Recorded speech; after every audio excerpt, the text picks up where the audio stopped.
اللہ کے رسول علیہ السلام کے ایک صحابی ہیں حضرت طفیل بن عمرو دوسی رضی اللہ عنہ، وہ تہامہ کے رہنے والے اپنی قوم کے سردار تھے۔ وہ جس زمانے میں مکہ مکرمہ میں آئے وہ زمانہ تھا اللہ کے رسول علیہ السلام کو نبوت مل چکی تھی۔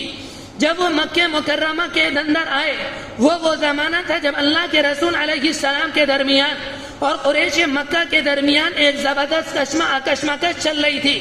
اللہ کے رسول علیہ السلام لوگوں کے پاس جاتے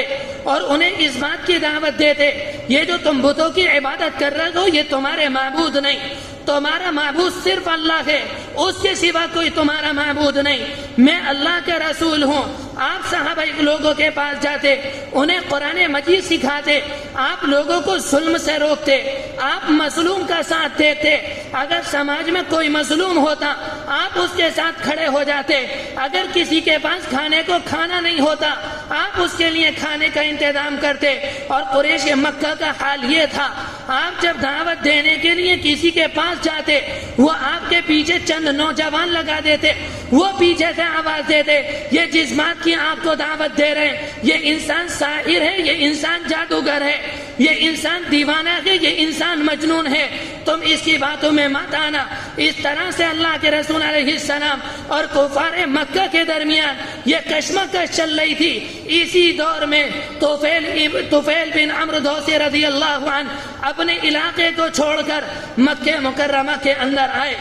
جب یہ مکہ مکرمہ کے اندر آئے یہ اپنی قوم کے بڑے آدمی تھے، قریش کے اندر جو بڑے بڑے سردار تھے وہ تیزی سے طفیل ابن عمرو کے پاس آئے اور انہوں نے انہیں گھیر لیا، انہیں اپنے بیچ میں لیا اور سب سے پہلے یہ بات کہی، طفیل ہمارے درمیان ایک انسان ہے جو یہ کہتا کہ میں وقت کا نبی ہوں، تم ان کے پاس مت جانا، تم ان سے بات مت کرنا، تم ان کا کلام مت سننا، ان کی زبان میں بلا کی تاثیر ہے، ان کے پاس ایسا سحر ہے جو ان کے پاس جاتا ہے ان کے کلام کو سنتا ہے وہ ان کا ہو کر رہ جاتا ہے، اس کے بعد اس کے اور سماج کے درمیان اختلاف ہو جاتا ہے، اس کے اور بھائی کے درمیان اختلاف ہوتا ہے، اس کے والدین کے درمیان اختلاف ہوتا ہے، اس کے پورے گھر کے اندر ایک آگ لگ جاتی ہے، تم اس کے پاس مت جانا۔ حضرت طفیل کہتے ہیں انہوں نے مجھے گھیر لیا اور گھیرنے کے بعد اتنا خوف زدہ کیا، اتنا ڈرایا، میں نے ارادہ کر لیا میں اللہ کے رسول علیہ السلام کے پاس نہیں جاؤں گا۔ کہتے میں ان کے پاس سے اٹھا، وہ اپنے گھر چلے گئے، میں بیت اللہ کا طواف کرنے کے لیے بیت اللہ کے اندر جو بت رکھے ہوئے تھے ان کی عبادت کرنے کے لیے، ان کی تعظیم کرنے کے لیے بیت اللہ کے پاس آیا اور میں نے اپنے کانوں میں روئی ٹھوس لی، کہیں پیغمبر دو جہاں کی آواز میرے کانوں میں نہ پڑ جائے۔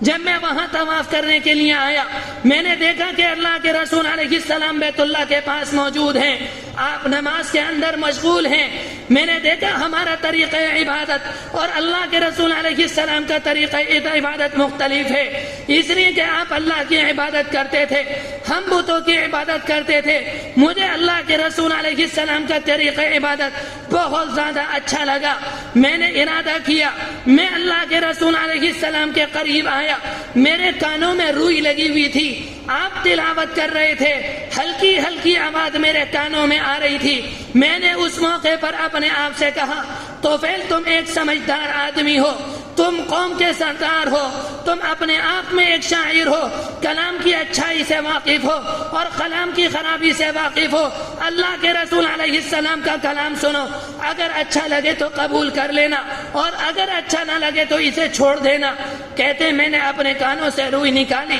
اللہ کے رسول علیہ السلام کے قریب آیا، مجھے وہ کلام اتنا اچھا لگا، اتنا اچھا لگا، میں نے اتنا اچھا کلام اس سے پہلے نہیں سنا۔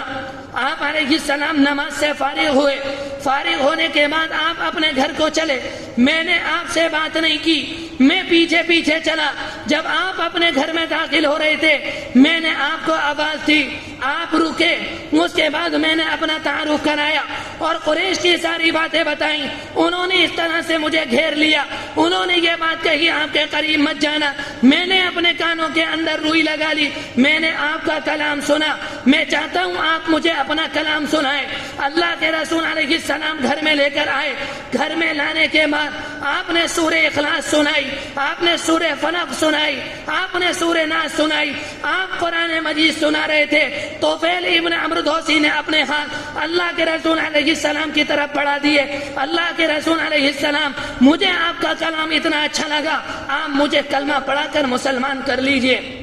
میرے بھائیوں، یہ ہے قرآن مجید، جس کے سننے کا فائدہ یہ ہے تو آپ اندازہ لگائیں اس کی تلاوت کا فائدہ کیا ہوگا۔